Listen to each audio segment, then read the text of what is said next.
I'm Ben Chertoff with PopularMechanics.com. Make sure your tray tables are in their stowed position and your seats are in their upright and locked position, because we're about to take a test flight of this, the Airbus A380, the world's largest passenger jet. We watched from the runway Monday as the Airbus landed the A380 in the U.S. for the first time. The European airplane manufacturer has spent 18 years and tens of billions of dollars developing the double-decker plane, and the first production models are now just rolling out.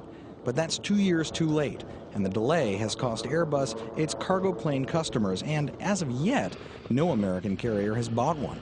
Critics feel the plane is too big. At almost 240 feet long with a 260-foot wingspan, the Super Jumbo's 1.3 million pound takeoff weight requires airports to reinforce runways and taxiways. And it requires some pretty powerful engines. So these Rolls-Royce engines here combined produce 80,000 pounds of thrust, which, as we learned yesterday, is equivalent to the power of 1,000 Hummers with a big engine pulling at once. And that's what gets this enormous plane off the ground. Just make sure you don't stick your head in there. When you do stick your head through the A380's cabin door, however, it's breathtaking. A staircase dominates the roomy first-class entryway, and the rest of the plane is dominated by seats. Lots of seats. With 550 passengers loaded in here among 3 classes, would the A380's massive size still feel so roomy? I decided to find out. Starting in the back of the lower deck, I set out to see how long it would take to walk the length of the plane.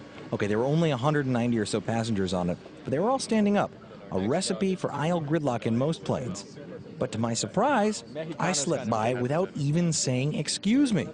That's because the aisles on this configuration of the airplane, and it's an Airbus configuration, individual carriers can choose their own, have significantly wider aisles than traditional cabin layouts, which might mean the end of being trapped by the beverage cart. By the way, the lower deck of this A380 is almost entirely coached. Airbus must have figured most journalists would find that very familiar because, well, that's where they stuck us all. And then we're passing the galley here to our right, and there's some Airbus people to the left, and to our right is the bar, and now we're entering first class. And as you can see here, there's a lot more room. There's a pilot guy there. And then this woman up here puts an end to my walkthrough.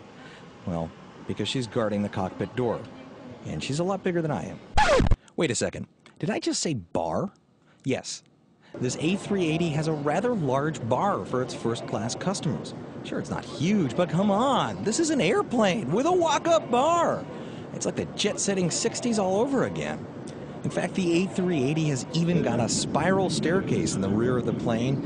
It leads up to the upper deck and to business class seating, which of course is very nice, and we're all happy for you guys up in business class. But back to the flying. So we just took off and we've reached cruising altitude. The first thing you noticed when the plane starts to accelerate is how powerful it is. It seemed like in no time we were climbing, and the thing climbs like it's on rails. Much of that has to do with the 4 Rolls-Royce Trent engines. But a lot of the performance comes from the innovative wing design. What we have been excited about is as the aerodynamics of the airplane. The wing of the airplane is absolutely amazing. It's an 80-foot span airplane. It has 800 square meters of wing. It's the biggest wing ever built, and it has been. We're all very, very excited because the wing is a very significant driver for the performance of the airplane. The performance in high speed and the performance of low speed of this airplane are absolutely remarkable.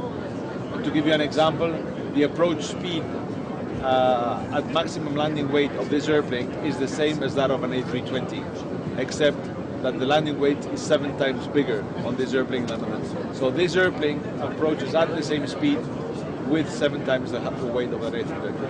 That's amazing. So what is it like to actually fly this thing? Finally, as we were taxiing back to the gate, I got my chance to peek my head into the flight deck. This aircraft, an airport moving map, so we have Kennedy Airport here with our parking position. We have video cameras to guide us through the taxi. Merci. Okay. From the park sur la chaise. We have a flight. Zero. We have a flight management system here. Everything reconfigurable. We have a system page in the middle and another system page up here, and then on the left side the same kind of instruments. On the right side we have an onboard information system, which is actually replacing all the paper on board, which is on such an aircraft usually around 50 kilos and has to be updated and changed many times during 1 month.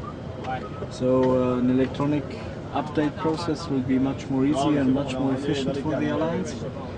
And everything you don't see is the most modern technology available now in aviation.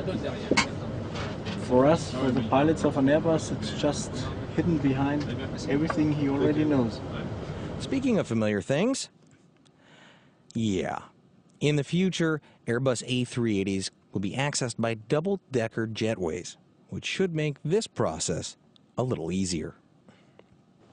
For PopularMechanics.com, I'm Ben Chertoff.